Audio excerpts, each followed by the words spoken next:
निश्चित भाव यार करुण कहानी ओडिशावासी शुणिपारे और समस्त आशा था से निश्चित भाव में भल हो एक बारंबार कहला मुझे आसबि सुदर्शन छोटराय आम सहित अच्छा वरिष्ठ सांबादिक सुक्त छोटराय अनेक कथा रहीगला प्रदीप बाबू तो बर्तमान बहुत कथा कहले से जाते बापा से दिन ठीक रे कांदी पारु नथिले गोटे चापग्रस्त थे सते जमती पुलिस प्रशासन बा तांगु किए संपूर्ण भाव में भयभीत कर रखिला सेमती अनुभव होता कथा प्रदीप माझी उल्लेख करुछंती आपन को अनुभव होची ए घटना पछर प्रकृत वास्तव सत्य सामना को आसीबो बोली सुक्त सुदर्शन छोटराय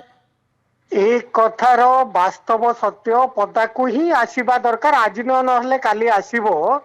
किंतु कथाटा होची जो माने एथिपाई माने रेस्पोंसिबल से माने वास्तव कथा लोकलोचन को आनिबा दरकार आउ राज्यर पुलिस ऊपर आमर संपूर्ण भरोसा अछि पुलिस निश्चित त्वरित कार्यानुष्ठान नब जो माने अपराधी पाखरे पहुंचबो तांको गिरफ करबो आईन रो परिधि को आनिबो किंतु एभली जघन्य कांड राज्य रे आउ जो भली भाव रे रिपीट न हबो ए कथा पई पुलिस राज्य सरकार केते प्रतिश्रुतिबद्ध सेटा भी देखिबा दरकार राज्य मुख्यमंत्री निजे कहिबा दरकार राज्यवासी को आश्वासना देवा दरकार ए राज्य रे कोन चालीची ए भली गोटे झियो जो माने आमे सबुटू सबु चेष्टा करिकरी उच्च स्तर चिकित्सा देबा चेष्टा करले तार मृत्यु वर्ण कला किंतु 15 दिन हो गला सी अपराधी मान को आमे धरी पारलेनी पुलिस पाखे सब साधन सत्वे पुलिस आज पर्यंत तार टेर केमती पाई पारुनी सेटा हूँ बड़ कथा तेणु जो 2-3 थर झील बयान देती से किसी ना किसी तो लीड थी निश्चित भाव में तेणु पुलिस तार उत्तर देवा दरकार कहाँ चापरे अछि पुलिस कहाँ चापरे अछि क्राइम ब्रांच मु आसीबी आपन को परवर्ष समय शिशिर भट्ट मिश्र आम सहित अछंती एबे ट्वीट मध्य भक्तचरण दास आछि दिल्ली एम्स रे चिकित्साधीन थिबा बळंगा पीड़ितांकर देहांत खबर शुणी अत्यंत दुखित और मर्माहत अमर आत्मार सद्गति कामना करबा सहित परिवार वर्ग को संवेदना जणाउछि एही घटना रे कठोर कार्यानुष्ठान नेबा सहित झियोटी को न्याय दियंतु राज्य सरकार शिशिर भक्तदास ट्वीट करछंती ए घटना रे झियोटी को न्याय दियंतु सरकार समस्त कहबा कथा सेया आपण भी अनुभव करछंती कि 15 दिन बीती गलानी कौन कहिबे वर्तमान सरकार देखंतु वर्तमान न्याय दबा कथा जहाँ उठुची जेतेबेले तदंत सरी नाही जेतेबेले तदंत ही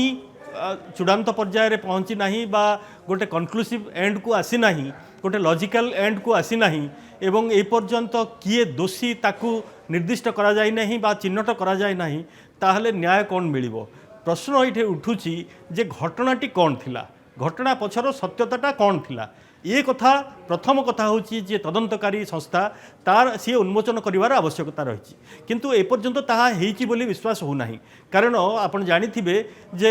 लगातार भाव में ए खबर को गणमाध्यम परिवेषण करि आछि एवं लगातार भाव में गणमाध्यम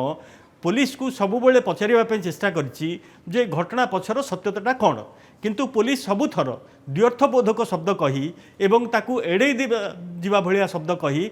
सांबादिक मानक फांकी देछि किंतु कौन सी थर स्पष्ट करना ना जे जो कथा कह जाउछि जे ताकू 3 जन दुर्वृत्त नहीं जाइथिले टेकिकरी एवं निया लगे दिथिले ताहा सत बा सी निजे देहरे निजे निया लगे दिथिले ताहा सत कौन सत से कथा वर्तमान 20 दिन बीतीगला परे मध्य 10 दिन 15 दिन बीतीगला परे मध्य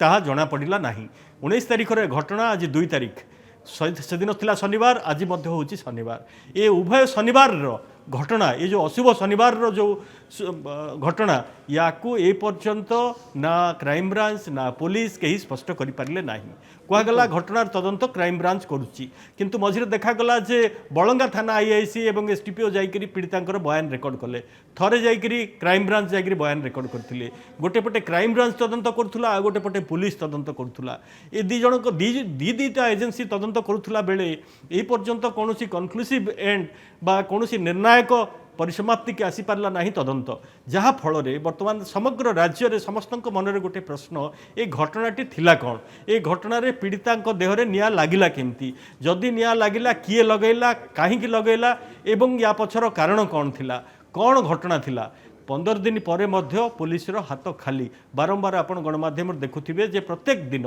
ए घटना को फॉलोअप करि आसुथिले सांबादिक माने एवं बारंबार करी पुरी एसपी की पचारुथिले बलंगा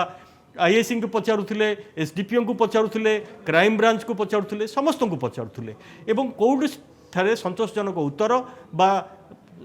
ଲୋକମାନେ ଯାହା ଜାଣିବାକୁ ଚାହୁଁଛନ୍ତି ସେ ସମ୍ପର୍କରେ କୌଣସି ସୂଚନା ମିଳୁନଥିଲା। କେବଳ ଅନ୍ଧାରରେ ସାମ୍ବାଦିକମାନେ ଯେମିତି ବାଡ଼ି ବୁଲାଉଥିଲେ, ପୋଲିସ ମଧ୍ୟ ଲାଗୁଥିଲା ସେମିତି ବାଡ଼ି ବୁଲାଉଥିଲା ଅନ୍ଧାର ଭିତରେ। ଆପଣ ସମସ୍ତେ ଜାଣିଥିବେ ବାରମ୍ବାର ଯେତେବେଳେ ପଚାରୁଛନ୍ତି ଯୋଗଦ ଆପଣ ବଢ଼ିଆ କଥା କହିଲେ ଯେ ତଦନ୍ତ ତା ବାଟରେ ଚାଲିଥିଲା, ସାମ୍ବାଦିକ ମାନେ ବାରମ୍ବାର ପ୍ରଶ୍ନ କରୁଥିଲେ, ବିଭିନ୍ନ କଥାକୁ ସେମାନେ ଉଠାଉଥିଲେ, କିନ୍ତୁ କେହି